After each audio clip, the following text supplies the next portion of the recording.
ആ സ്വഭാവം തന്നെ മാറി പല ആളുകളും എന്നാ പിന്നെ അവനെ ചില്ലുകൂട്ടിലെടുത്ത് വെക്കുക എന്നൊക്കെ പറയുന്നുണ്ട്. അത് ഞാൻ ഇതെല്ലാം നമ്മളും എക്സ്പീരിയൻസ് ചെയ്തിട്ടുള്ളതാണ്. ഭയങ്കര ധൈര്യമാണ് ഇനി മുന്നോട്ട് പോകുന്ന കാര്യങ്ങൾക്കെല്ലാം ഭയങ്കര സപ്പോർട്ടാണ്.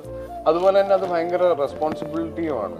നമ്മൾ ആളുകൾ നമ്മളെ ഇഷ്ടപ്പെടുന്ന രീതി നമ്മൾ മനസ്സിലാക്കി കഴിയുമ്പോൾ അതിലൊരു കോട്ടം തട്ടാതിരിക്കാൻ നമ്മൾ ബോധപൂർവം ഒരു ശ്രമം നടത്താനുള്ള സാധ്യതയുണ്ട് അതിന്. സുരേന്ദ്രനൊരു വിക്രത്തിന്റെ കൂടെ ഒരു തമിഴ് സിനിമ ചെയ്തുകൊണ്ടിരിക്കുകയാണ്. അപ്പം അദ്ദേഹത്തിന് അതിന്റെ തിരക്കൊണ്ട് വരാൻ പറ്റാത്തതിന്റെ ഭയങ്കര പ്രശ്നങ്ങളുണ്ട് മൂപ്പർക്ക്. ആസിഫിക്ക ഇതുവരെ ചെയ്യാത്ത ഒരു ലുക്ക് പിടിക്കാന്നായിരുന്നു നമുക്ക്.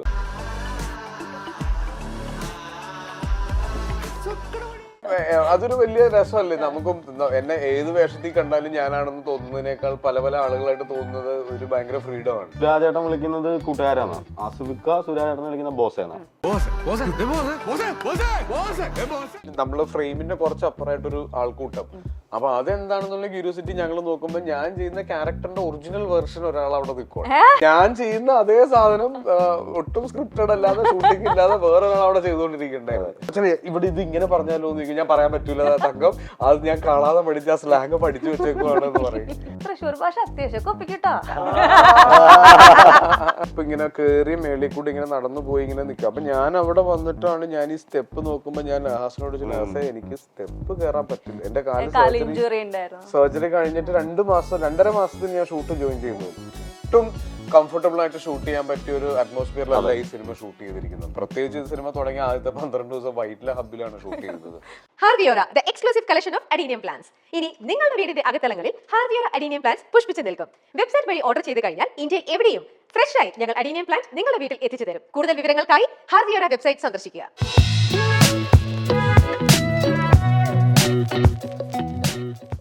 മൈൽസ്റ്റോൺ പ്രസൻസ് ആഴങ്ങളിൽ ഇന്ന് എന്നോടൊപ്പം, പേര് കേൾക്കുമ്പോൾ വളരെ സീരിയസ് ആയിട്ടുള്ള ടോക്ക് ഷോ ആണെന്നൊക്കെ വിചാരിക്കും. ഷോ അത് തന്നെയാണ്, സീരിയസ് ആയിട്ടുള്ള കാര്യങ്ങളൊക്കെ നമ്മൾ സംസാരിക്കും, പക്ഷെ എല്ലാം ലൈറ്റ് ആയിട്ട് മതി.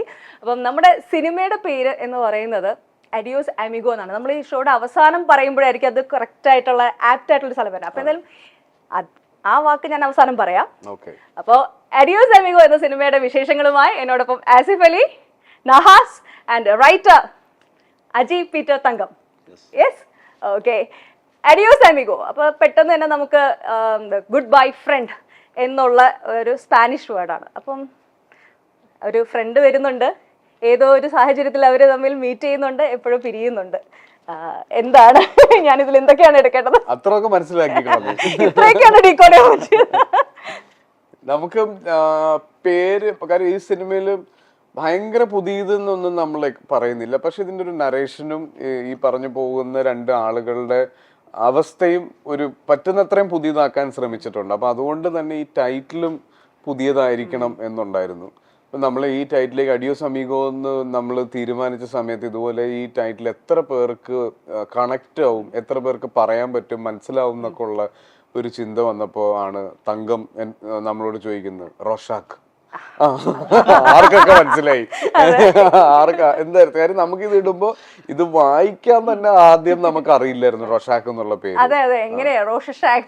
അതെ, പല പല പേരുകളാണ് അതിൽ നിന്ന് പറഞ്ഞുകൊണ്ടിരുന്നത്. അപ്പൊ നമുക്കും ഉണ്ടായിരുന്നു ഈ പടത്തിന്റെ ഒരു ഐഡന്റിറ്റി വേണം. നമ്മൾ ഈ പടം പറയുമ്പോൾ നമുക്ക് ഇതിനിപ്പോ ആദ്യം നമ്മൾ ഇതിനൊരു റഫ് വർക്കിംഗ് ടൈറ്റിൽ ഇട്ട് വെച്ചിരുന്നത് പോക്ക് എന്നാണ്, ഒരു യാത്ര എന്നൊക്കെ ഉള്ളതായിരുന്നു. അപ്പൊ അതിനേക്കാളൊക്കെ കാച്ചിങ് ആയിട്ടുള്ള ഒരു യുണീക്ക് ആയിട്ടുള്ള പേര് വേണം. നമ്മൾ മലയാളികൾ പുതിയ കാര്യങ്ങൾ അക്സെപ്റ്റ് ചെയ്യാൻ നമുക്ക് ഈസിയാണ്, നമ്മൾ കൺവിൻസ് ആയാൽ നമ്മൾ അക്സെപ്റ്റ് ആവും. അപ്പൊ അങ്ങനെയാണ് ശരിക്കും അഡിയോസ് അമീഗോ എന്നുള്ള പേരിലേക്ക് എത്തുന്നത്. അതും ഇവര് 2 പേരും കൂടെ തന്നെ പ്ലാൻ ചെയ്ത് എത്തിച്ചതാണ്. ഫസ്റ്റ് മൂവി, അത് ആസിഫിന്റെ കൂടെ അത് എങ്ങനെയാണ് അത് സംഭവിച്ചത്? ആ ഫസ്റ്റ് മൂവി എന്ന് പറയുന്നത് ലൈഫിലെ ഏറ്റവും വലിയ ഡ്രീമാണ്. ഫസ്റ്റ് മൂവി എന്ന് പറയുന്നത് വളരെ സ്പെഷ്യൽ ആയിരിക്കും ഇനിയുള്ള കാലങ്ങളിലും. അപ്പം ആ മൂവിയിലേക്ക് ആസിഫ് എത്തിയത് എങ്ങനെയാണ്? ആസിഫിക്ക എത്തിയത് നേരത്തെ തങ്കഞ്ചേട്ടൻ ആസിഫിക്കയോട് കെട്ടിയോള് കഴിഞ്ഞിട്ട് ഈ സ്ക്രിപ്റ്റ് പറഞ്ഞിട്ടുണ്ടായിരുന്നു. അപ്പൊ ആസിഫിക്ക അന്ന് അത് ഇഷ്ടപ്പെട്ടൊരു സബ്ജക്റ്റ് ആയിരുന്നു.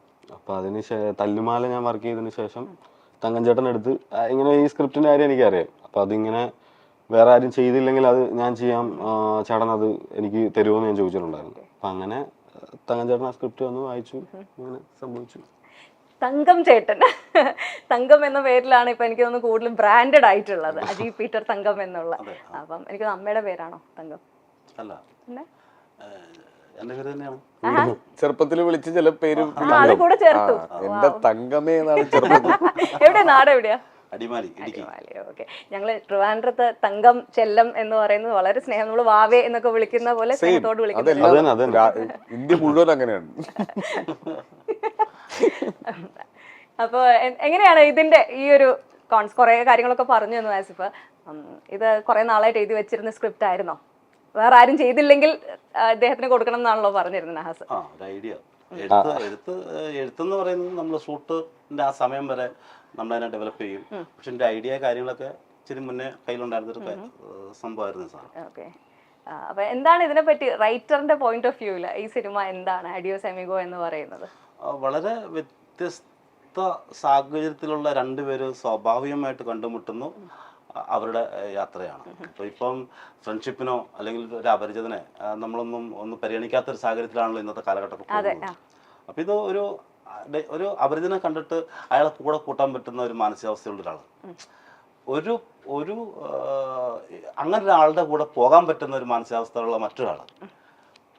നമ്മളെയൊക്കെ ലൈഫിൽ ഈ ഫ്രണ്ട്ഷിപ്പ് എന്ന് പറയുന്നത് ഭയങ്കര ഇമ്പോർട്ടൻ്റ് ആയിട്ടുള്ള കാര്യമാണ്. നമുക്ക് ഫ്രണ്ട്സ് വേണം എന്ന് എല്ലാവരും ഓപ്പൺ ആയിരിക്കും ഒരു സ്റ്റേജ് വരെയൊക്കെ. പക്ഷെ ചില സാഹചര്യം എത്തിക്കഴിയുമ്പോൾ നമ്മൾ വിചാരിക്കും, അയ്യോ നമ്മുടെ ലൈഫിലേക്ക് ഇവർ കയറി വരണ്ട എന്ന് പറഞ്ഞ് നമ്മളൊരു ചെറിയൊരു കർട്ടനോ ഒരു പൂട്ടോ താക്കോലോ ഒക്കെ ഇട്ട് പൂട്ടി വെക്കാറുണ്ട്. അങ്ങനെയുള്ള ഒരു സാഹചര്യത്തിൽ ചിലർ ഇടിച്ച് കയറി നമ്മുടെ ലൈഫിൽ വലിയ ഇമ്പാക്റ്റ് ഉണ്ടാക്കാറുണ്ട്. അങ്ങനെ നിങ്ങളുടെയൊക്കെ പേഴ്സണൽ ലൈഫിൽ ഉണ്ടായിട്ടുണ്ടോ അങ്ങനെ ഒരു ഫ്രണ്ട്? പിന്നെ ഉറപ്പായിട്ടും ഉണ്ടല്ലോ. ഇപ്പൊ നമ്മള് പല ആളുകളെയും കാണുമ്പോൾ ഒരു മുൻവിധിയോട് കൂടിയാണ് അവരെ നമ്മൾ അപ്രോച്ച് ചെയ്യുക. അപ്പൊ അവരുടെ ലുക്സ് ആയിരിക്കാം, അവർ സംസാരിക്കുന്ന രീതി ആയിരിക്കാം. അപ്പൊ നമ്മൾ ഇയാളൊരു തലവേദനയായിരിക്കും, അല്ലെങ്കിൽ ഇയാളൊരു തല്ലിപ്പൊളി ആയിരിക്കും എന്നൊക്കെ നമുക്ക് പല സമയത്തും ചില ആളുകളെ കാണുമ്പോൾ തോന്നും.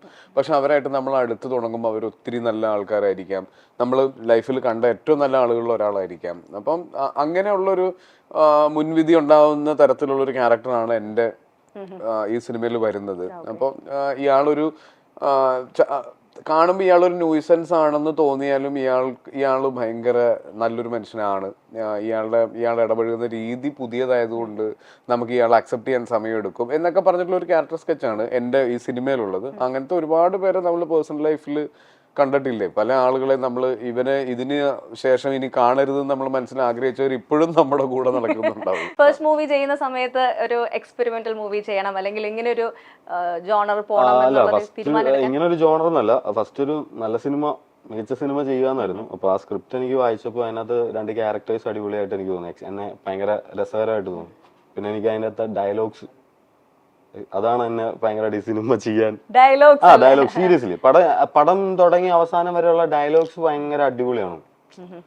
അത് ഈ പറഞ്ഞ പോലെ നേരത്തേക്ക് ഇത് പറഞ്ഞ ഇന്റർവ്യൂലൊക്കെ പറഞ്ഞു, എല്ലാം ഇപ്പൊ പടം കാണുന്ന ആൾക്കാർക്ക് നമുക്ക് കണക്ട് ചെയ്യാൻ പറ്റും. ഇപ്പൊ എനിക്ക് കിട്ടുന്ന ഡയലോഗ് അല്ലായിരിക്കും അസുഖക്കൊക്കെ കിട്ടുക, തങ്കച്ചേട്ടൻ വേറെ ആയിരിക്കും, നമുക്ക് വേറെ ആയിരിക്കും കിട്ടുക. അപ്പൊ അങ്ങനെ അത്തരത്തിൽ ഭയങ്കര ലൈഫ് എക്സ്പീരിയൻസ് ഉള്ള ഡയലോഗ്സ് ആണ്. എന്നാൽ അത് പ്രീച്ചിങ് അല്ല കേട്ടോ, അത് ഭയങ്കര മറ്റേ ഉപദേശമാണ്, ലൈഫ് ഇങ്ങനെയാണ് അങ്ങനെയല്ല കാണിക്കുന്നത്. ഒരാൾ ഇരുന്നിട്ട് ഇങ്ങനെ പറയുവാണ്, പക്ഷെ അത് കണക്ട് ആവും, നമുക്ക് ഭയങ്കരമായിട്ട് റിലേറ്റ് ചെയ്യാൻ പറ്റും. അത് അങ്ങനെ റിലേറ്റബിൾ ആയിട്ടുള്ള കാര്യങ്ങൾ നമുക്ക് കാണുമ്പോഴാണ് ഭയങ്കര ഒരു ഈ ക്യാരക്ടറും പ്രേക്ഷകനും തമ്മിലുള്ള ഒരു അടുപ്പം ഉണ്ടാവുന്നത്. ഇപ്പം എന്താ പറയാ, ഇപ്പം റീസെന്റ് ഡെവലപ്മെന്റ്സിന്റെ കാര്യത്തിൽ ചോദിക്കരുത് എന്നുള്ളത് എനിക്കറിയാം. പക്ഷെ അതിന്റെ അതർ സൈഡ് വിട്ടിട്ട് നമ്മൾ അതിന്റെ ഒരു ബാക്കിയുള്ള കാര്യങ്ങൾ, ഇപ്പം ആസിഫ് എന്നും മനോഹരമായിട്ട് സംസാരിക്കുന്ന ഒരു വ്യക്തി തന്നെയാണ്. പക്ഷെ ഒരു ഇൻസിഡന്റ് ഉണ്ടായി കഴിഞ്ഞപ്പോൾ ആ ഒരു പ്രസ് മീറ്റിൽ ആസിഫ് പുട്ട് ഡൗൺ ചെയ്ത രീതി ഒരുപാട് പേർക്ക് കണക്ട് ചെയ്യാൻ പറ്റി. ഒരുപാട് പേർക്ക് ആസിഫിന്റെ വളരെ നല്ല രീതിയിൽ ഓരോ കാര്യങ്ങൾ അവതരിപ്പിക്കാനുള്ള സ്കില്ല് പണ്ടേ ഉണ്ടായിരുന്നതാണ്. എല്ലാ ഇന്റർവ്യൂസിലും ഇതുപോലെ തന്നെയാണ് സംസാരിക്കുന്നത്. അതിന് മുന്നേ ഒരു ആങ്കർ ആയിരുന്ന സമയത്ത് പ്രോഗ്രാംസ് പ്രസന്റ് ചെയ്യുന്നത് ഒക്കെ അങ്ങനെ തന്നെയാണ്. പക്ഷെ ഇപ്പോഴാണ് അത് ഐഡന്റിഫൈ ചെയ്യുന്നത്, റിലേറ്റ് ചെയ്യാൻ പറ്റിയത് ഈ ഒരു സാഹചര്യത്തിലാണ്. ഈ ഒരു മൊമെന്റിലെ സ്നേഹം എനിക്ക് തോന്നുന്നു ഇപ്പോഴായിരിക്കും ഇത്രയും വലിയൊരു ഓവർവെൽമിങ് സപ്പോർട്ട് പ്രേക്ഷകരുടെ ഭാഗത്തുനിന്ന് ഉള്ളത് അറിഞ്ഞിട്ടുണ്ടാവുക. അതെന്ത് ഫീൽ ചെയ്തു? അങ്ങനെ ഒരു ഭയങ്കര ഓവർവെൽമിംഗ് ആണ് അത്. നമുക്ക് ഭയങ്കര ധൈര്യമാണ് ഇനി മുന്നോട്ട് പോകുന്ന കാര്യങ്ങൾക്കെല്ലാം ഭയങ്കര സപ്പോർട്ടാണ്. അതുപോലെ തന്നെ അത് ഭയങ്കര റെസ്പോൺസിബിലിറ്റിയുമാണ്. നമ്മൾ ആളുകൾ നമ്മളെ ഇഷ്ടപ്പെടുന്ന രീതി നമ്മൾ മനസ്സിലാക്കി കഴിയുമ്പോൾ അതിലൊരു കോട്ടം തട്ടാതിരിക്കാൻ നമ്മൾ ബോധപൂർവം ഒരു ശ്രമം നടത്താനുള്ള സാധ്യതയുണ്ട് അതിന്. അപ്പം ഞാൻ ഫേക്ക് ചെയ്യേണ്ടി വരും. അപ്പൊ അതൊരു വലിയ പ്രശ്നമായിട്ടാണ് എനിക്ക് തോന്നുന്നത്. ഞാൻ എങ്ങനെയാണോ അങ്ങനെ തന്നെയാണ്. ഇപ്പം ആ സമയത്ത് സംസാരിച്ച പോലെ ഇനി ചിലപ്പം സംസാരിക്കാൻ പറ്റിയെന്ന് വരില്ല, ചിലപ്പോൾ ഇനി ഞാൻ എൻ്റെ ഒരു മോശപ്പെട്ട എന്തെങ്കിലും ഒരു പ്രവൃത്തി വന്നേക്കാം. അപ്പൊ അങ്ങനെയൊക്കെ ഉള്ളത് കൊണ്ട് വളരെ കരുതൽ വേണം എന്ന് ഒരുപാട് പേര് പറയുന്നു. പക്ഷെ ഞാൻ അങ്ങനെ ഒരാളല്ല. ഓൾറെഡി അതിന്റെ ഒരു ഹിന്റ് വന്നതായിട്ട് ഫീൽ ചെയ്തായിരുന്നോ? ഓൾറെഡി അതിന്റെ ഒരു ഹിന്റ് വന്നതായിട്ട് ഫീൽ ചെയ്തായിരുന്നോ കമന്റ്സിലൊക്കെ? പിന്നെ ആളുകൾ വന്ന് തുടങ്ങി. കാര്യം അതിന്റെ ആ സ്വഭാവം തന്നെ മാറി. പല ആളുകളും എന്നാ പിന്നെ അവനെ ചില്ലുകൂട്ടിലെടുത്ത് വെക്കുക എന്നൊക്കെ പറയുന്നുണ്ട്. അത് ഇതെല്ലാം നമ്മളും എക്സ്പീരിയൻസ് ചെയ്തിട്ടുള്ളതാണ്. പല സിനിമ ഇറങ്ങുന്ന സമയത്ത് ആളുകൾ നല്ലത് പറയുന്നവരും മോശം പറയുന്നവരും ഒക്കെ ഉണ്ടല്ലോ, നമ്മളെല്ലാവരും കാണുന്നതാണ്. അപ്പം അമ്മയെ തല്ലിയാലും രണ്ട് ഭാഗം ഉണ്ടെന്ന് പറയുമല്ലോ. അങ്ങനെയാണ് നമ്മളെല്ലാവരും നമ്മൾ സാഹചര്യം അനുസരിച്ച് പ്രവർത്തിക്കുന്ന ആളുകളാണ്. അപ്പൊ അത് ഉള്ളിലേക്ക് എടുക്കാതിരിക്കുക എന്നുള്ളതാണ് എല്ലാം. നല്ലത് പറഞ്ഞാലും മോശം പറഞ്ഞാലും നമ്മളായിട്ട് തന്നെ നിൽക്കുക. ഇതൊരു എന്താ പറയാ, രണ്ട് ടൈപ്പ് ഓഫ് ആൾക്കാർ തമ്മിലുള്ള ഒരു യൂണിയനും കൂടിയാണ്. രണ്ട് ഡിഫറെന്റ് വൈബുള്ള ആൾക്കാർ. നമ്മുടെ ഈ ഒരു സമൂഹം എന്ന് പറയുന്നതും ഇതുപോലെയാണ്. ഡിഫറെന്റ് വൈബുള്ള ആൾക്കാർ തമ്മിൽ ഒരുമിച്ച് സോഷ്യൽ മീഡിയ പ്ലാറ്റ്ഫോംസ് എസ്പെഷ്യലി പലതരത്തിലുള്ള അഭിപ്രായമുള്ള ആൾക്കാർ ഒരുമിച്ച് വരുന്നു. അവരുടെ എല്ലാവരുടെയും മനസ്സിലുള്ള അഭിപ്രായം, ഈവൻ അവരുടെ പേഴ്സണൽ ലൈഫിൽ പറയാത്ത അഭിപ്രായങ്ങളൊക്കെ പുട്ട് ഡൗൺ ചെയ്യുന്ന ഒരു സ്പേസ് ആണ്. അപ്പോൾ ഇന്നലെ സപ്പോർട്ട് ചെയ്തു, ഇന്ന് അവർ നേരെ നമുക്ക് വേണ്ടി കൂടുതൽ സപ്പോർട്ട് ചെയ്യുന്ന ആൾക്കാരിൽ നിന്നായിരിക്കും അവർ ഇന്നതുപോലെ എന്നുള്ളൊരു എക്സ്പെക്ടേഷൻ വെക്കുന്നത്. ഈ ഒരു എക്സ്പെക്ടേഷനെ പറ്റി എന്താണ് ഫീൽ ചെയ്തിട്ടുള്ളത്? ഞാൻ അങ്ങനെ ചിന്തിക്കാറില്ലല്ലോ. അത് അല്ല, ഫേസ് ചെയ്യാം. എങ്ങനെ സംഭവിച്ചാലും അത് ഫേസ് ചെയ്യാന്നുള്ളത് മാത്രമാണ്. ഇപ്പൊ നമ്മൾ ഈ സിനിമയിൽ പ്രത്യേകിച്ച് ഇത് തന്നെയാണ് പറയുന്നത്. രണ്ട് തരത്തിൽ, എക്സ്ട്രീംലി രണ്ട് സൈഡുള്ള ആളുകൾ തമ്മിൽ കണ്ടുമുട്ടുമ്പോൾ അവരുടെ ഇടയിൽ ഉണ്ടാവുന്ന ചേർച്ചക്കുറവും അവർ തമ്മിൽ ഇഷ്ടപ്പെടുന്നുണ്ടോ എന്നൊക്കെ ഉള്ളതാണ് ഈ സിനിമയും പറയുന്നത്. അപ്പൊ ഈ രണ്ട് ക്യാരക്ടേഴ്സിനെ പറ്റി തന്നെയാണ് ഈ സിനിമയിലും പറയുന്നത്. ഇവരുടെ സാഹചര്യങ്ങൾ രണ്ടും എക്സ്ട്രീംലി ഡിഫറെന്റ് ആണ്. രണ്ടുപേരും ലൈഫിനെ കാണുന്നത് രണ്ടു തരത്തിലാണ്. അപ്പൊ അത് തന്നെയാണ് ഇപ്പൊ ഈ ചോദിച്ച ക്വസ്റ്റ്യൻ ഭയങ്കര കോയിൻസിഡൻസ് ആയിട്ട് വന്നതാണ്. എനിക്ക് അഡ്യൂസമിങ്ങോടെ ഏറ്റവും വലിയൊരു ക്യാച്ചും അതാണ്. ഞാൻ നേരത്തെ പറഞ്ഞില്ലേ, പല ആളുകളെയും നമ്മൾ കാണുമ്പോൾ നമ്മളൊരു പ്രീ ജഡ്ജ്മെന്റൽ ആയിട്ട് അവരെ അപ്രോച്ച് ചെയ്യും. അപ്പൊ അതുകൊണ്ടുണ്ടാവുന്ന ചില സിറ്റുവേഷൻസ് ആണ് ഈ സിനിമയിലും പറയുന്നത്. നിങ്ങളുടെയൊക്കെ ലൈഫില് ഒരു എല്ലാവരും പേഴ്സണൽ ലൈഫിലുള്ള കാര്യമാണ്, ഒരുമിച്ചുള്ളതാവണമെന്നില്ല. ഇതേപോലെ പ്രതീക്ഷിക്കാതെ വന്ന ഒരു സുഹൃത്തിന്റെ പേരെടുത്ത് പറയുവാണെങ്കിൽ ആരായിരിക്കും? എവിടെ ഇരിക്കുന്ന തങ്കത്തിനെ പറ്റി തന്നെ പറയാം. തങ്കത്തിനെ ഞാൻ ആദ്യം കാണുമ്പോഴും ഭയങ്കര ഔട്ട് ഓഫ് ദി പ്ലേസ് ആയിട്ട് നിൽക്കുന്ന ഒരാളായിട്ടാണ് എനിക്ക് തോന്നിയത്. കരിക്കുംവെള്ളത്തിന്റെ പ്രീ പ്രൊഡക്ഷൻ നടക്കുന്ന സമയത്ത് ഞങ്ങൾ പിള്ളേരെല്ലാം കൂടെ നിൽക്കുന്നതിന്റെ ഇടയിൽ ഒരു അപ്പച്ച നിൽക്കുന്നു. അങ്ങനെ തങ്കത്തിന്റെ അന്നത്തെ ബോഡി ലാംഗ്വേജ് ഇതിന് ടഫാണ്. തങ്കം തനി ഇടുക്കിക്കാരനായിരുന്നു. സ്ലീവാച്ചന്റെ ഒരു ഔട്ടർ വേർഷൻ ആയിട്ട് തന്നെയാണ് തങ്കം വന്ന് ഇറങ്ങിയത്. അപ്പൊ നമുക്കും ഇങ്ങനെ പല സമയത്തും സംസാരിക്കുമ്പോഴൊക്കെ ഞാൻ അയാളെ ഇങ്ങനെ നോക്കുന്നുണ്ട്, ഇത് ആരാണ് ഇതെന്ന് പറഞ്ഞിട്ട്. പക്ഷെ പിന്നെ വൺസ് തങ്കം സംസാരിച്ചു തുടങ്ങിയപ്പോഴാണ് ഞാൻ ഇദ്ദേഹത്തിന് കൂടുതൽ മനസ്സിലാക്കുന്നതും അതിനുശേഷം കെട്ടിവളന്റെ മാലാക സംഭവിക്കുന്നു. കരിക്കുംവെള്ളത്തിലാണ് ഞങ്ങളുടെ ഇടയിൽ ഒരു സൗഹൃദം വരുന്നതും പിന്നെ എൻ്റെ ഇടുക്കിക്കുള്ള യാത്രകളിലും മൂന്നാറിലുള്ള യാത്രകളിലും ഒക്കെ തങ്കത്തിന്റെ വീടും സ്ഥലവും ഒരു സ്റ്റോപ്പ് ഓവർ ആവുന്നതും ഞങ്ങളുടെ ഇടയിൽ ഒരു സൗഹൃദം വരുന്നു. അപ്പോഴും തങ്കം ഒരു തിരക്കഥാകൃത്താകും എന്ന് എന്റെ വൈൽഡസ്റ്റ് ഡ്രീമിൽ പോലും ഇല്ല. തങ്കം നന്നായിട്ട് സംസാരിക്കും, കഥ പറയാൻ നല്ല മിടുക്കനാണെന്ന് അറിയാം. അപ്പൊ ഒരു ദിവസം നിസാം എന്നെ വിളിച്ചിട്ട്, അളിയാ ഞാനൊരു സബ്ജക്റ്റ് പറയാൻ അങ്ങോട്ട് വരട്ടെ എന്ന് ചോദിച്ചു. അപ്പൊ ഞാൻ ആരുടെ സബ്ജക്റ്റ് എന്ന് ചോദിച്ചപ്പോഴത്തേക്കും തങ്കം. ഞാൻ അപ്പൊ അന്ന് നമ്മള് തങ്കായി എന്നാ വിളിക്കാം. അപ്പൊ തങ്കം കഥ പറയാൻ വരുന്നു എന്ന് പറയുമ്പോഴും ഞാനിത് എറണാകുളത്ത് വന്ന് ചാടി സിനിമാക്കാരുടെ ഇടയിൽ വന്ന് ചാടിയ ഒരാളുടെ ഒരു ആഗ്രഹം എന്നുള്ള രീതിയിൽ ഞാൻ കണ്ടിട്ടുണ്ടായിരുന്നു. പക്ഷെ കെട്ടിവളന്റെ മാലാഖയുടെ ഫസ്റ്റ് വേർഷൻ എൻ്റെ അടുത്ത് പറയുമ്പോൾ തന്നെ എനിക്ക് ആ സ്ക്രിപ്റ്റ് അത്രയും ഡീറ്റെയിൽ ആയിട്ട് കമ്മ്യൂണിക്കേറ്റ് ആയി. അപ്പൊ നമുക്ക് അതിനു മുന്നേ ഒരുപാട് പണികൾ കിട്ടിയിട്ടുള്ളതുകൊണ്ട് ഞാൻ എക്സൈറ്റ്മെന്റ് കാണിച്ചില്ല. ഞാൻ പറഞ്ഞു നമുക്ക് ഒന്നും കൂടി ഇരിക്കാം എന്ന് പറഞ്ഞു. പക്ഷെ ഞാൻ ആ ഫസ്റ്റ് ഡ്രാഫ്റ്റ് തന്നെ ഫസ്റ്റ് നറേഷനിൽ ഞാൻ ഓക്കെ ആയിരുന്നു. പിന്നെ ഈ ഷൂട്ടിങ്ങിന്റെ ഇടയിലാണ് ഞങ്ങളുടെ സൗഹൃദം വലുതാവുന്നതും ഞങ്ങൾ സംസാരിക്കുന്നതും പിന്നെ നമ്മൾ ഈ പറയുന്ന പോലെ പല സ്ഥലങ്ങളിലും ഒത്തുകൂടുന്നതും ഒക്കെ. അപ്പൊ അങ്ങനെ ഒരു സൗഹൃദം എഗെയിൻ നഹാസായിട്ട് സംഭവിക്കുന്നതും നമ്മൾ ഫസ്റ്റ് കാണുമ്പോൾ നമ്മൾ മനസ്സിലുണ്ടാവുന്ന ഒരാളല്ല നമ്മൾ അടുത്തറിയുമ്പോൾ. ഇതേപോലെ ഓർത്തെടുക്കാൻ പറ്റുന്ന ഒരു സുഹൃത്ത് പ്രതീക്ഷിതമായി ലൈഫിലേക്ക് ഇടിച്ചു കയറി വന്ന ഒരാള് അത് ഇതുപോലെ തങ്കച്ചേട്ടൻ ഇതിപ്പോ എളുപ്പമായല്ലോ. വേറൊരാൾക്ക് പബ്ലിസിറ്റി കൊടുക്കാൻ ഞങ്ങൾ ഇഷ്ടപ്പെടുന്നില്ല. ഞങ്ങൾ 3 ഹാപ്പി വൈബ്സ്. എങ്ങനെയാണ് ഈ ഒരു വൈബ് ഉണ്ടായത്? എപ്പോഴാണ് ഒരു ഓക്കെ നമ്മളൊരു വർക്ക് ചെയ്യുന്ന ആൾക്കാർ കൊളീഗ്സ് എന്നുള്ളതിനപ്പുറം നമ്മൾ ആ ഒരുപാട് പേര് ചേർന്ന് വർക്ക് ചെയ്യുന്ന പ്ലേസ് ആണ്. അതിനുള്ളിൽ ഒരു ഫ്രണ്ട്ഷിപ്പ് ഉണ്ടാവണമെങ്കിൽ അതിനൊരു മൊമെന്റ് ഉണ്ടാവണല്ലോ.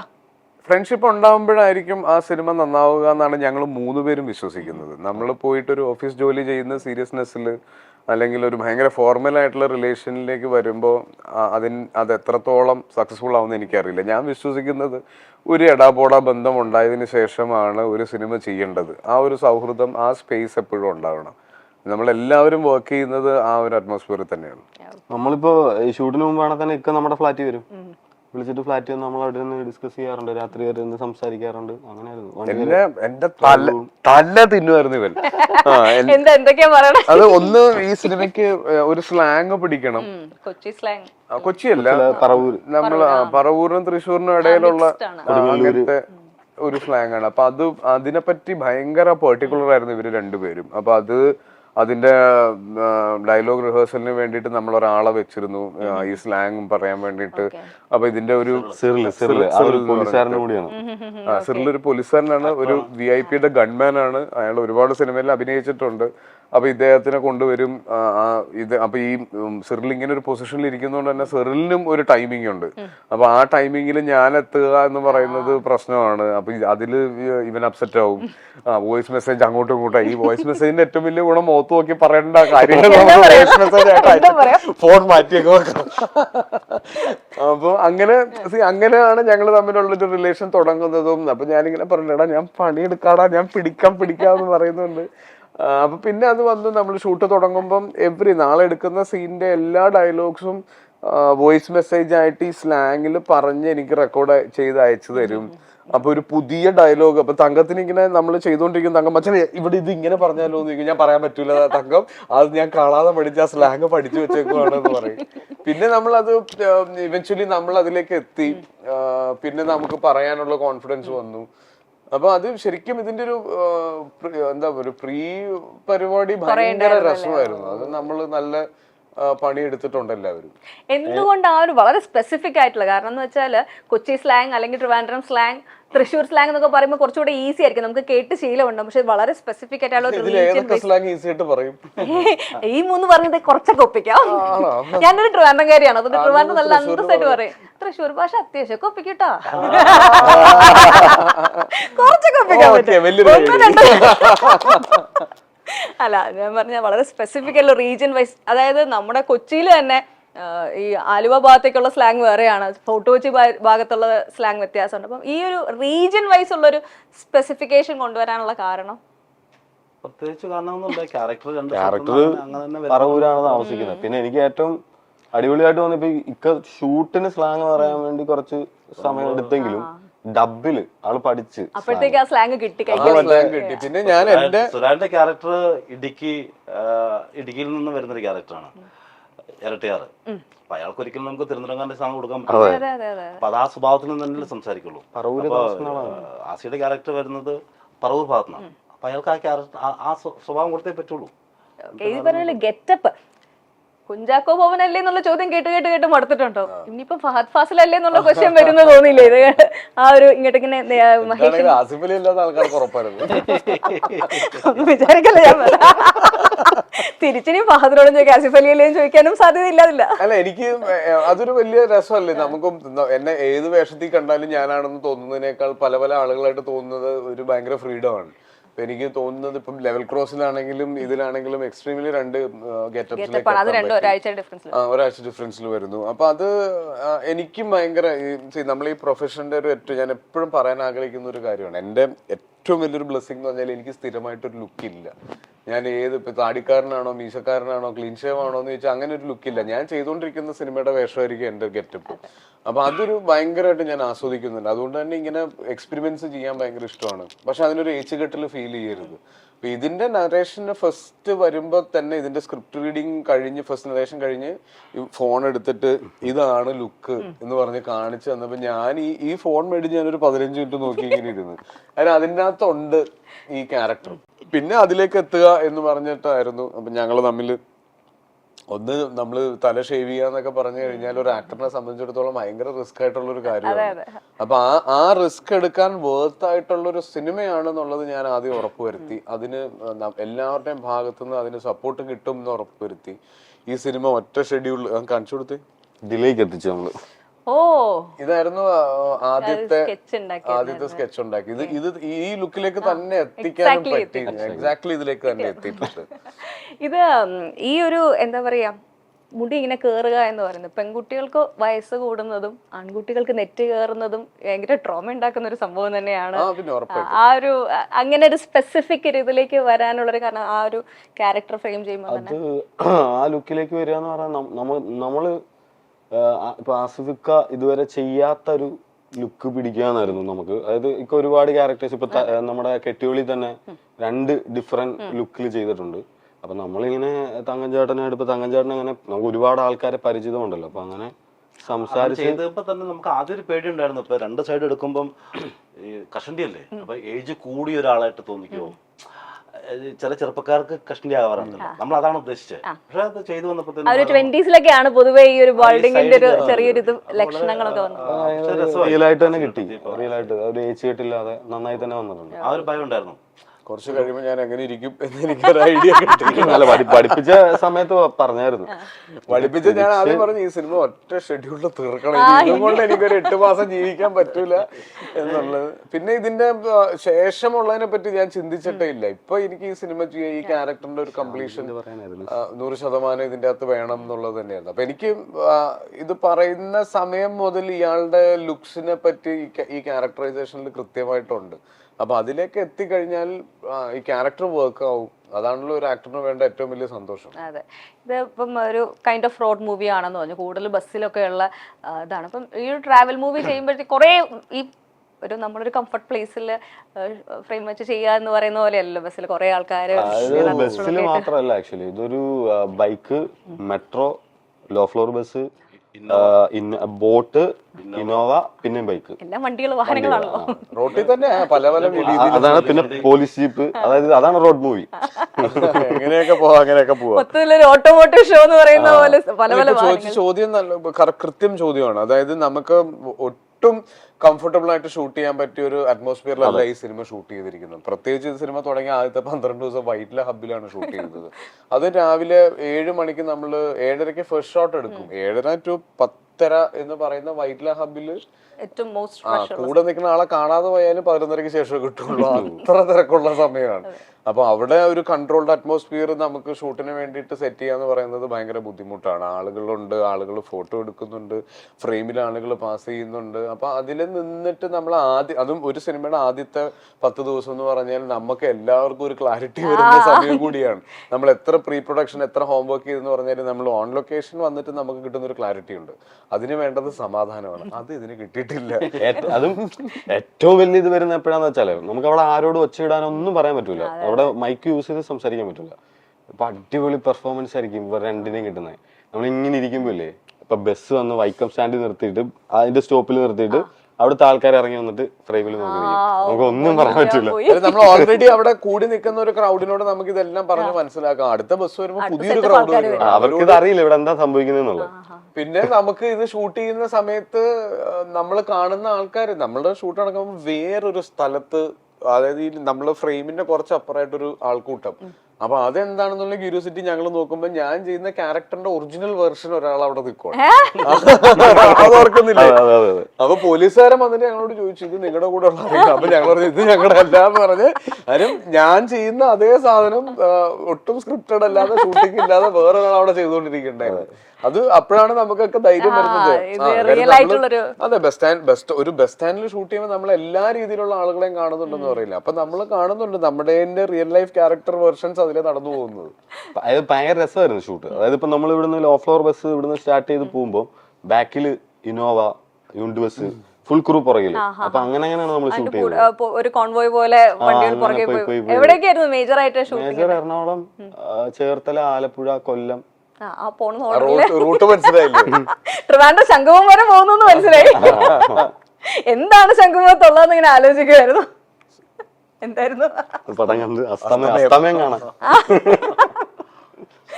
അപ്പൊ ഈ പറഞ്ഞ പോലെ ബാക്കിയുള്ള ആർട്ടിസ്റ്റുകളൊക്കെ എല്ലാരും ഇതിലേക്ക് വരുന്നത്, സുരാജേട്ടനെ ഒരു ഭയങ്കരമായിട്ട് ഞാൻ മിസ് ചെയ്യുന്നുണ്ട് കേട്ടോ. അദ്ദേഹത്തിന്റെ ഒരു ടേക്ക് ഓഫ് ദി ഇന്റർവ്യൂ ഞാൻ സുരേന്ദ്രനൊരു വിക്രത്തിന്റെ കൂടെ ഒരു തമിഴ് സിനിമ ചെയ്തുകൊണ്ടിരിക്കുകയാണ്. അപ്പം അദ്ദേഹത്തിന് അതിന്റെ തിരക്കുണ്ട്, വരാൻ പറ്റാത്തതിന്റെ ഭയങ്കര പ്രശ്നങ്ങളുണ്ട് മൂപ്പർക്ക്.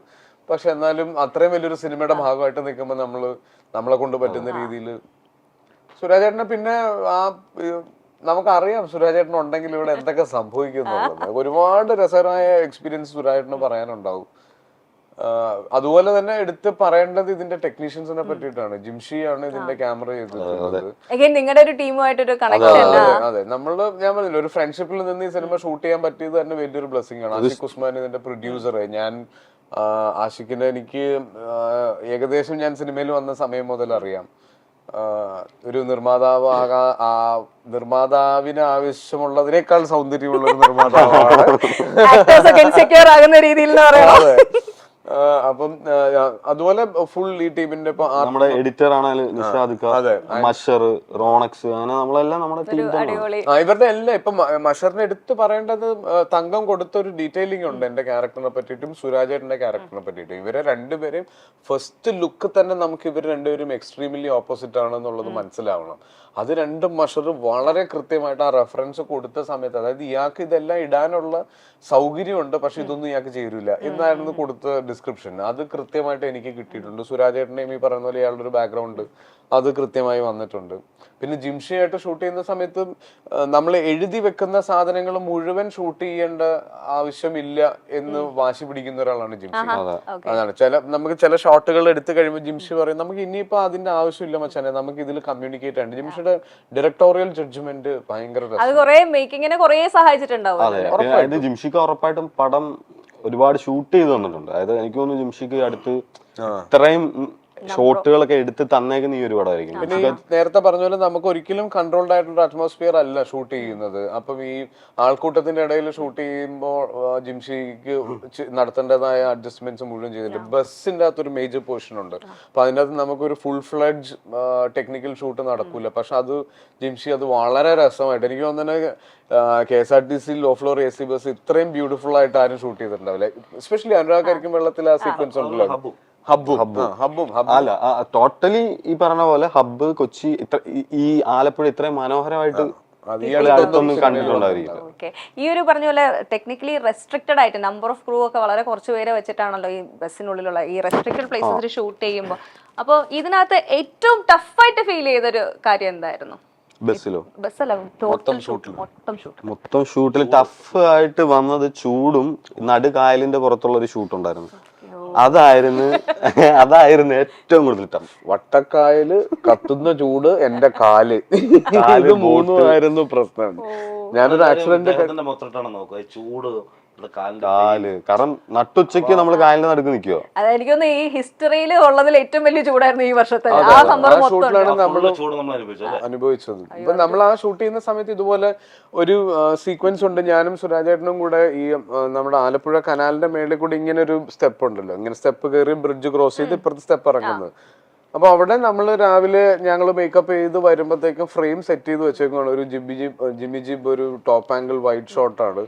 അപ്പൊ ഞാനിങ്ങനെ സംസാരിച്ച് ഈ സ്റ്റെപ്പ് ഇങ്ങനെ കയറി മേളിൽ കൂടി ഇങ്ങനെ നടന്നു പോയി ഇങ്ങനെ നിൽക്കുക. അപ്പൊ ഞാൻ അവിടെ വന്നിട്ടാണ് ഞാൻ ഈ സ്റ്റെപ്പ് നോക്കുമ്പോ ഞാൻ ഹാസനോട് ചോദിച്ചു, എനിക്ക് സ്റ്റെപ്പ് കയറാൻ പറ്റില്ല, എന്റെ കാല് സർജറി കഴിഞ്ഞിട്ട് 2.5 മാസത്തിന് ഞാൻ ഷൂട്ട് ജോയിൻ ചെയ്യുന്നത്. അപ്പോഴാണ് കാര്യം നമ്മളിത് സാധാരണ ഇതൊന്നും നമുക്ക് പ്രശ്നമായിട്ട് വരാറില്ലല്ലോ. അപ്പൊ എന്റെ മനസ്സിലും ഇല്ല, ഇവരുടെ മനസ്സിലും ഇല്ല. അപ്പോഴാണ് എല്ലാരും സ്റ്റക്ക് ആവുന്നത്, എങ്ങനെ ഈ സ്റ്റെപ്പ് കയറും എന്നുള്ളത്. അപ്പൊ അങ്ങനെയുള്ള കുറെ പ്രശ്നങ്ങൾ ഞങ്ങൾ ഓവർകം ചെയ്തിട്ടുണ്ട് ഇതിനകത്ത്. പറഞ്ഞ ഇതാണ് സ്റ്റെപ്പിന്റെ കേസ് പറയാഞ്ഞത് എന്താന്ന് വെച്ചാൽ, ആക്ച്വലി ആ ലൊക്കേഷൻ ഭയങ്കര അടിപൊളിയാണ്. ഫ്രെയിം വെച്ച് കഴിഞ്ഞാൽ ഭയങ്കര ബ്യൂട്ടിഫുൾ ആണ്. ഇരുമ്പ് പാലമല്ല, KSRTCയുടെ പുറകുവശത്ത് ഒരു പുന്നമട പോകുന്ന റൂട്ടിൽ ഒരു പാലമുണ്ട്. അപ്പൊ അതങ്ങനെ ജിംഷിഖാനെ കൊണ്ട് കാണിച്ച് നമ്മളിങ്ങനെ ലൊക്കേഷൻ കാണാൻ പോലും. ജിംഷിക്കാൻ പറഞ്ഞ അടിപൊളിയാണെന്ന് പറഞ്ഞു. അങ്ങനെ അപ്പൊ ഇക്കയോടെ നമ്മളത് പറഞ്ഞില്ല, പാലം പറഞ്ഞില്ലെന്ന് പറഞ്ഞാൽ അതൊരു പ്രശ്നമായിട്ട് നമ്മുടെ ഉള്ളിൽ വരില്ലല്ലോ. കാര്യം ഞാൻ അങ്ങനെ ജന്മന അങ്ങനെ ഉള്ള ഒരാളല്ല. ഇതും ഞാനും മറന്നുപോയി, ഇവരും മറന്നുപോയി. റിഹേഴ്സൽ നോക്കാൻ വേണ്ടി ഞാൻ കാലെടുത്ത് വെക്കുമ്പോഴാണ് എനിക്ക് ഓർമ്മ കാലിന് വയ്യ. പിന്നെ വേറെ കാര്യം നമ്മളത് കണ്ട ടൈമിൽ ഇക്കൊക്കെ കാലിന് കുഴപ്പമില്ലായിരുന്നു. അതിനുശേഷമാണ് ഇഞ്ചുറി ഉണ്ടായത്. നമ്മൾ ആദ്യം ഇറങ്ങി ഇങ്ങനെ ഒന്നും ഇല്ലായിരുന്നു. പിന്നെ ഷൂട്ട് ഈ ആക്സിഡന്റ് കാരണം ഷൂട്ട് കുറച്ച് തള്ളിപ്പോയി. പിന്നെ ഞാൻ പെട്ടെന്ന് ജോയിൻ ചെയ്തു. പക്ഷെ അത് വേറൊരു സാധനം അൾട്ടിമേറ്റ്ലി ഈ ഇടയിൽ വരുന്ന പ്രശ്നങ്ങളും ഈ പറഞ്ഞ നമ്മള് എന്തൊക്കെ രീതിയിൽ അതിനെ സോൾവ് ചെയ്തെടുത്തു എന്നുള്ളതൊക്കെയാണ് സിനിമ കഴിഞ്ഞപ്പോൾ ഇനിയുള്ള നല്ല ഓർമ്മകൾ അതൊക്കെയാണ്.